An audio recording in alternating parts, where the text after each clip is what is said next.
One of the things that the Lord speaks most often about in the Gospels is forgiveness, because I think he knew all too well how difficult and challenging it is for us. It truly is hard to forgive someone who's harmed us, especially if it's been intentional, someone who goes out of their way to make our lives more difficult, or goes out of their way to hurt us.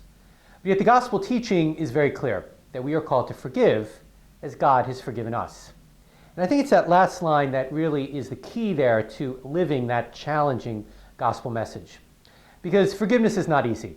Forgiveness calls us to go beyond the human way of thinking, the normal way of human acting, and it calls us to think and act as God does. And it also calls for a wake-up call. It calls for us to realize that all of us have offended God in more ways than we can even be aware of. But yet God, with a fatherly love and compassion, forgives us again and again and again. And what Jesus teaches us, and what Jesus commands of us in the gospel, is to simply give what's already been given to us. To simply share that unimaginable, unending forgiveness that we receive from the Father with one another. While the teaching's challenging, difficult, and hard to live, without a doubt, Jesus himself has given us an example. He himself has shown us the way.